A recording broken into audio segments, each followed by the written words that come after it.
반갑습니다. 네, 집에 가서 아이들한테 율 부린다가 누군지 보여줘야 될 것 같습니다. 네.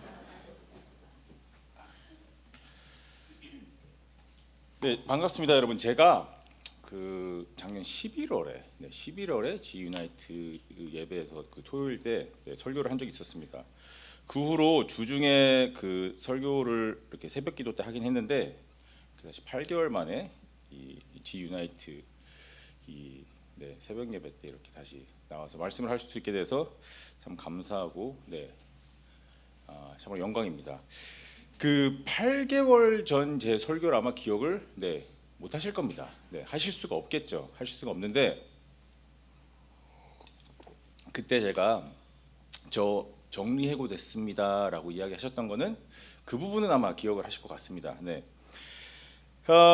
하나님의 은혜로 2월 달에 2월에 한 6개월 전에 일을 시작했습니다. 호스피스에서 제가 새롭게 사역을 시작했습니다. 그래서 제가 그 의료 채플린, 의료 원목이라고도 하죠.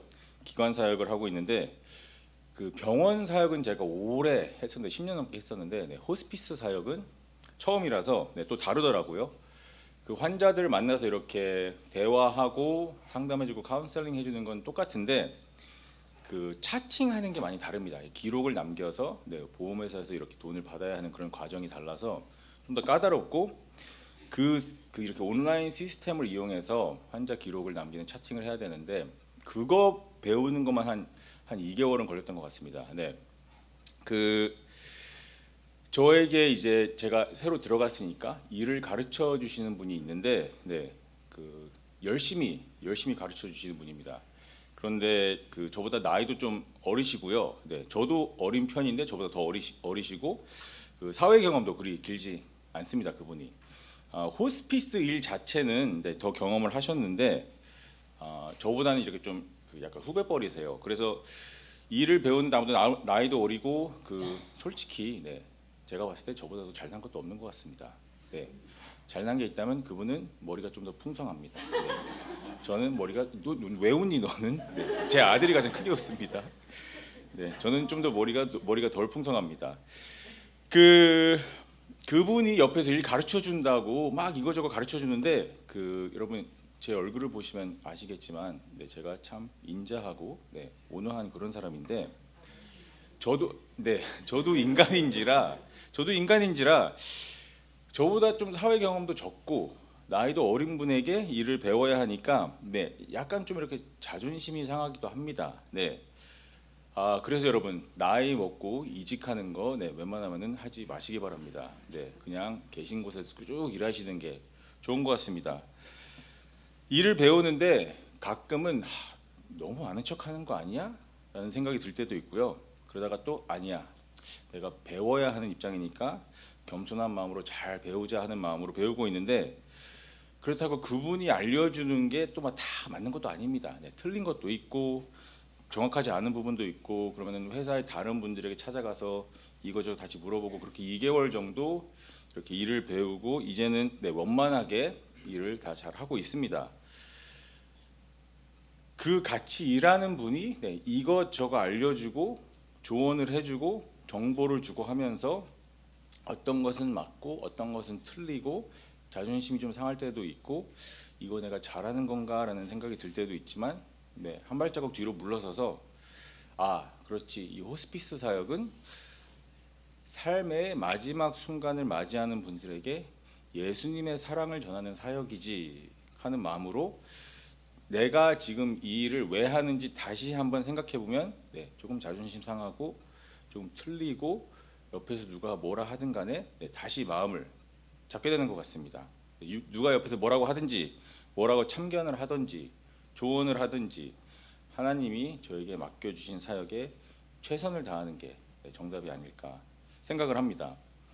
여러분 저희가 오늘 읽은 그 박목사님 읽어주신 누가복음 본문에서 보시면은 예수님의 사역에 열심으로 임하시는 모습을 저희가 읽었습니다. 그래서 오늘 설교에서는 예수님이 어떠한 방식으로 예수님의 사역을 어떻게 예수님이 해야 할 일을 하나님의 뜻에 따라 하셨는지 자세히 살펴보도록 하겠습니다. 예수님이 사역을 하실 때 주위에서 이래라 저래라 하는 사람들이 엄청 많았지만 어떠한 방식으로 꿋꿋이 사역의 방향을 이어가셨는지 오늘 말씀을 통해서 한번 보도록 하겠습니다. 그래서 누가복음 13장 31절에서 35절까지 읽었는데요. 약간 이 백그라운드 스토리를 드리자면은 예수님이 예루살렘으로 가시면서 마을 동네 들리시면서 예수님의 사역을 하십니다. 병 치유의 사역, 악한 영을 내쫓는 사역, 그리고 하나님의 나라 천국에 대해 전파하는 사역. 그 예수님이 누가복음을 쭉 읽어보면은 항상 하시는 세 가지입니다. 병을 고치고 악한 영을 내쫓고 하나님의 나라에 대해서 전파하고, 이러한 때에 31절에 오늘 저희가 읽은 내용대로 몇몇의 바리새인들이 와서 헤롯 왕이 당신을 죽이려고 한다. 여기를 떠나라. 도망가세요라고 경고를 합니다. 그리고 이 조언에, 이 참견에 대한 반응이 예수님의 대답이 32절에서 35절입니다. 제가 이 구절들을 공부하고 묵상하면서 이 구절들을 통해 우리가 크게 세 가지를 배울 수 있겠구나라는 생각이 들었습니다. 그래서 오늘 설교 제목이 내가 할 세 가지입니다.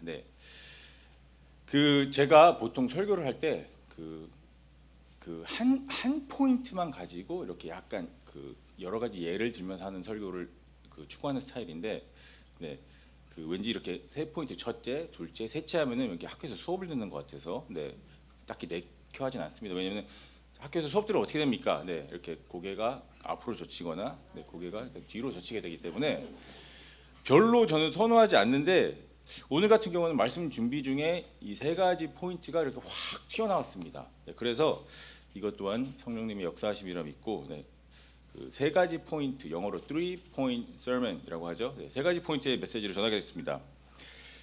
아무리 그 세 가지 포인트가 있는 설교지만 큰 하나의 주제가 있어야 되겠죠. 일단 큰 통일된 주제는 이겁니다. 하나님이 우리에게 주신 목적을 지속적으로 추구하며 살자입니다. 다시 말하면 하나님이 우리에게 주신 목표를 향해 꾸준히 나아가자라고 이해할 수도 있겠습니다.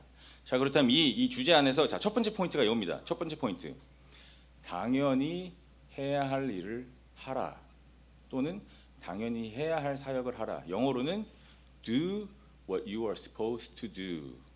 Do what you're supposed to do. 그래서 여러분, 제가 여러분 당연히 해야 할 사역을 하라 할 때 이 사역이라는 표현이 거창한 게 아닙니다. 학생이면은 열심히 공부하는 것이 사역이고, 직장인이시면은 열심히 크리스찬으로서 본을 보이며 열심히 회사에서 일하시는 게 사역이고, 사업체를 운영하시면 정직하게 좋은 사장님으로서 회사를 잘 이끄시는 게 그게 여러분들의 사역입니다. 꼭 이제 목사님이고 전도사님이어야지 사역을 하는 게 아니겠습니다. 그래서 제가 사역이라는 표현을 쓸 때 좀 더 이렇게 포괄적인 느낌으로 이해를 하시면 될 것 같습니다. 그런데 여러분, 저희가 일을 하면서, 사역에 임하면서, 공부를 하면서, 삶을 살면서 누군가의 참견, 누군가의 조언, 누군가의 압력이, 외부로부터 프레셔가 들어와서 인생 방향이 바뀔 수도 있는 그런 갈림길에 놓을 수 있습니다. 오늘 본문에서는 예수님의 사역 방향을 바꿔야 할 수도 있는 그런 상황에 놓였습니다. 왜냐? 헤롯 왕이 와서 널 죽이려 한다고 바리새인들이 와서 압력을 넣고 있는 것이죠. 그리고 이게 공갈 협박이 아닙니다. 헤롯 왕은 실제로 세례 요한의 목을 자른 전적이 있습니다. 이게 필요하다면은 그는 누군가의 목을 자르는 걸 문제를 삼지 않는 인물입니다. 하지만 예수님의 반응은 저희가 읽었듯이 예수님은 눈 한 번 깜짝을 안 하십니다. 전혀 상관을 안 하세요. 예수님은 외부의 압력이 있건 누가 조언을 하건 협박을 하건 당연히 본인이 해야 할 일을 계속 하십니다. 그 일들은 바로 병을 고치고 악한 영을 내쫓고 천국에 대해서 계속 이야기하시고, 이와 같이 우리도 당연히 해야 할 일을 누가 옆에서 뭐라고 하건 조언을 하건 참견을 하건 협박을 하건 당연히 해야겠습니다. 이게 첫 번째 포인트입니다. 당연히 해야 할 일을 하라. 당연히 해야 할 사역을 하라. Do what you are supposed to do. 두 번째, 당연히 해야 할 일 하는 것을 두려워하지 말아라. 당연히 해야 할 사역을 하는 것을 두려워하지 말아라. Do not be afraid to do what you are supposed to do 입니다. 오늘 읽은 내용에서 예수님은 전혀 두려워하는 모습을 보이시지 않습니다. 오히려 반대로 32절에 헤롯 왕을 여우라고 부릅니다. 여우. 여러분들이 아셔야 할 게 예루살렘, 이스라엘 이 중동 지역에서 누군가를 여우라고 부르는 건 우리 동양 문화권에서 누구를 여우라고 부르는 것과 비슷합니다. 여시라는 표현을 쓰죠. 이렇게 좋은 의미가 아닙니다. 두려워한다면은 쓸 표현이 아닙니다. 예수님 본인이 하셔야 할 일, 하셔야 할 사역을 열심히 하고 계시는데 바리새인들이 와서 헤롯 왕이 널 죽이려고 하니까 도망가라, 여길 떠나라고 하니까 예수님이 그들의 하는 말을 반박하시고 32절부터 쭉 답을 하시는데 32절, 33절에 오늘과 내일이라는 표현을 반복을 하십니다. 그래서 32절 읽겠습니다. 이르시되 너희는 가서 저 여호에게 이르되 오늘과 내일은 내가 귀신을 쫓아내며 병을 고치다가 제 3일에는 완전하여지리라 하라. 그러나 오늘과 내일과 모레는 내가 갈 길을 가야 하리니 선지자가 예루살렘 밖에서 죽는 법이 없느니라. 그래서 제가 이 표현을 이해하기로는 예수님이 이 오늘과 내일이라는 이 아이디어를 계속 반복하시는 이유는 예수님께서 하던 일을 계속 하시고 두려움 없이 하신다는 것을 암시한다고 저는 생각을 하고 있습니다. 그래서 하나님이 나에게 보여주신 내가 가고 있는 길을 하나님이 인도해 주시는 인생을 계속해서 두려움 없이 계속해서 걸어가는 것, 종합적으로 그런 뜻이 아닐까 생각해 봅니다. 그래서 그게 오늘 메시지 두 번째 포인트입니다. 첫 번째가 뭐였죠? 당연히 해야 할 일을 하라. 두 번째가 당연히 해야 할 일을 두려워하지 말아라. Do what you're supposed to do and do not be afraid to do what you're supposed to do. 자, 세 번째 포인트입니다. 우리가 당연히 해야 할 일을 할 때 세상이 우리를 사랑하지 않습니다. The world will not love you when you do what you are supposed to do. 여러분, 우리가 그리스도인으로서 당연히 살아야 할 삶을 살고 도덕적으로 살려고 하고 하나님의 말씀대로 살려고 하고 윤리적으로 살려고 하고 예수님을 따라 살려고 당연히 살아야 하는 방법으로 살 때, 우리의 인생을 하나님의 뜻을 따라 살려고 할 때, 당연히 해야 할 일을 할 때 타인들이, 세상 사람들이 안 좋아할 겁니다. 안 좋아할 겁니다. 그러니까 두려움 없이 해야 되는 것이겠죠. 그러니까 여기 학생분들 계신데, 학생분들 학교에서 여러분들이 그리스도의 모습을 본받아서 열심히 공부해서 우수한 성적으로 모범생으로서 앞으로 나아간다. 그래서 뭐 좋은 대학교에 진학했다. 예를 들어 열심히 공부해서 저기 LA에 있는 바이올라 대학교라는 명문 대학교에 전액 장학금을 받고 가게 됐다. 제가 나온 학교입니다. 바이올라 대학교. 전액 장학금을 받아서 가게 됐다. 다른 사람들이 안 좋아합니다. 안 좋아합니다. 앞에서는 축하한다고 말을 해주지만 뒤에서는 시기하고 질투하고 헐뜯고 어떻게든 끌어내리려고 할 수 있습니다. 여러분들이 직장에서 크리스찬답게 윤리적으로 도덕적인 방법으로 하나님의 말씀을 따라 사업을 하고 비즈니스를 하려고 하면은 이 세상이 안 도와주려고 할 겁니다. 안 좋아합니다. 사람들이 저한테 목사님이 어떻게 한다고 그러세요라고 하실 수 있는데, 여러분, 저 목사 되기 전에 세일즈를 몇 년을 했었습니다. 차도 팔아보고 마사지 의자도 팔아보고, 여러분 그 크리스찬으로서 믿음과 신앙 지키면서 세일즈 하는 거 쉽지 않습니다. 쉽지 않습니다. 여러분들이 정직하게 열심으로 하루하루 살고 노력하고 법과 철칙을 준수하면서 모범적으로 살면 사람들이 나댄다고 합니다. 안 좋아합니다. 오히려 시기 질투를 하면 했지, 자기 잘난 줄 안다고 하면 했지, 오히려 내가 열심히 살고 모범적으로 크리스찬답게 살면은 속으로 잘 안 되기를 바랍니다. 제가 예전에 유튜브에서 어느 대학교 졸업식에서 그 축사를 제가 이렇게 유튜브로 방영된 걸 제가 본 적이 있는데, 그 축사하시는 분이 이런 말 했던 게 기억납니다. 여러분들 중에 여러분에게 안 좋은 일이 있으면은 아무에게도 말하지 마세요. 10명 중 9명은 관심 없고 1명은 좋아할 겁니다. 라는 축사를 남겼던 영상을 본 기억이 제가 납니다.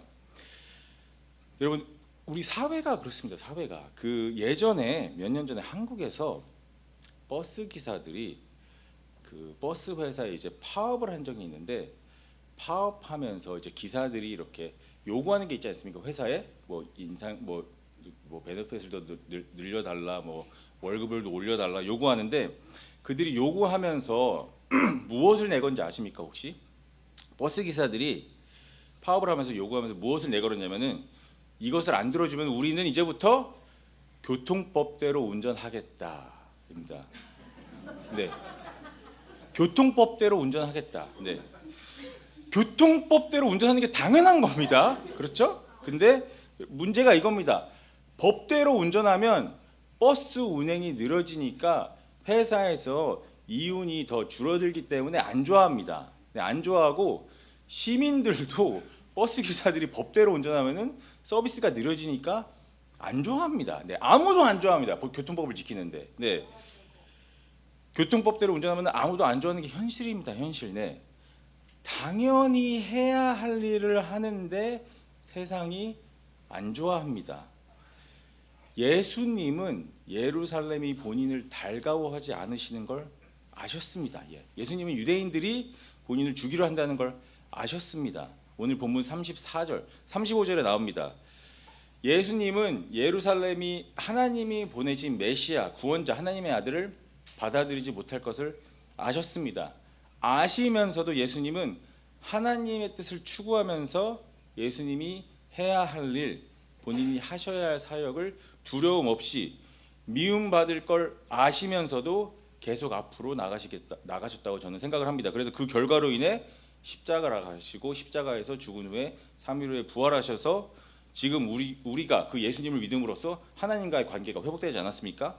네, 그래서 제가 오늘 제시한 세 가지 포인트 뭐였죠? 첫째가 당연히 해야 할 일을 하라. 두 번째가 당연히 해야 할 일 하는 것을 두려워하지 말아라. 셋째가 우리가 당연히 해야 할 일을 할 때 세상이 우리를 사랑하지 않을 것이다. 자, 여러분 그러면 왜 이렇게 살아야겠습니까? 네, 왜 이렇게 손해 보면서 나는 할 일을 하고 있는데 두려움 없이 하고 있는데 미움까지 받으면서 이렇게 할 필요가 있는가? 이렇게 살 필요가 있는가? 세상 사람들에게 시기와 질투를 받으면서까지 당연히 해야 할 일을 하고 사역을 하고 왜 앞으로 나아가야 하는가라는 의문이 들 수도 있겠습니다. 제 생각에는 당연히 해야 할 일을 하고 두려움 없이 사역에 임하고 세상 사람들의 사랑과 관심을 받지 않을 때에 그때에 하나님의 관심과 하나님의 사랑을 받는 게 아닌가 생각해 봅니다. 네. 내가 해야 할 일을 열심으로 하며 섬기고 내가 해야 할 일을 두려움 없이 하고 내가 해야 할 일을 하면서 사역에 임하면서 세상의 미움을 받을 때 하나님의 관심과 사랑을 받습니다.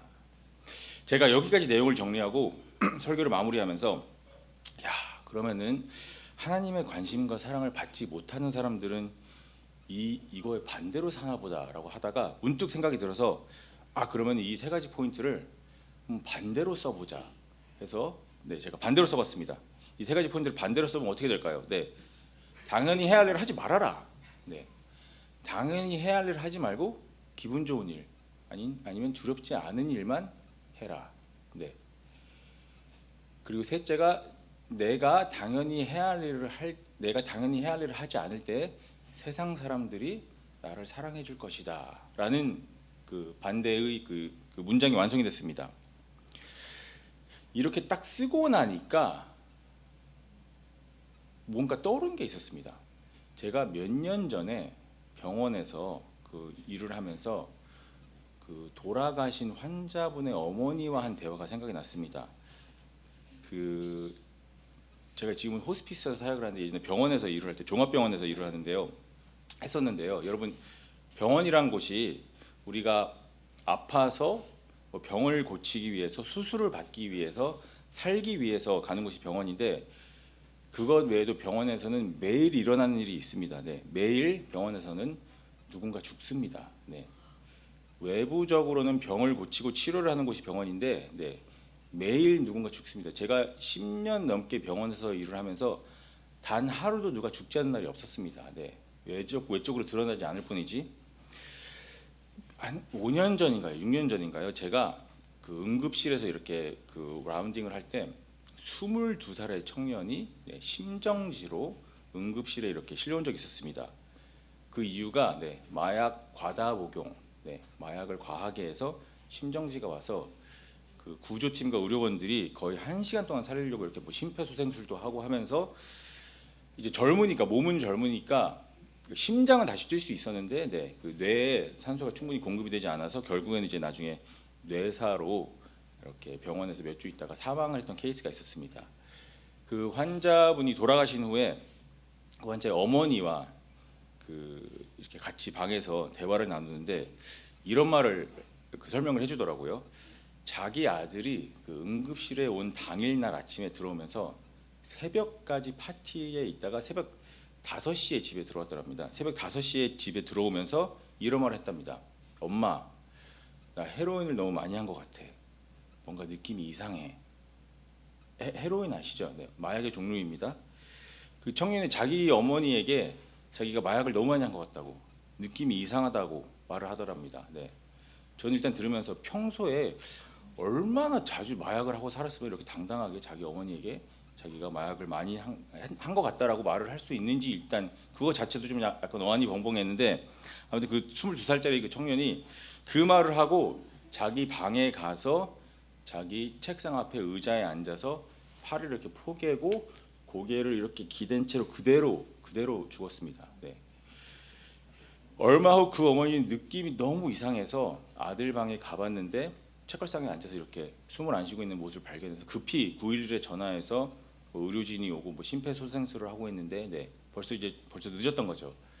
제가 그 환자의 어머니와 대화를 하면서 이야기를 들어주면서 들었던 생각이, 그 22살의 친구가 당연히 하지 말았어야 할, 손대지 말았어야 할 마약을 진작에 멀리 했더라면은 어땠을까. 그 어머니 말로는 19살 때부터 마약을 했다고 합니다. 19살 때부터 당연히 해야 할 일을 못한 그 22살의 청년, 당연히 해야 할 일을 하는 게 아니라 기분 좋은 일, 쾌락만을 추구한 그 환자의 시신을 보며 참 안타까웠던 생각이 듭니다.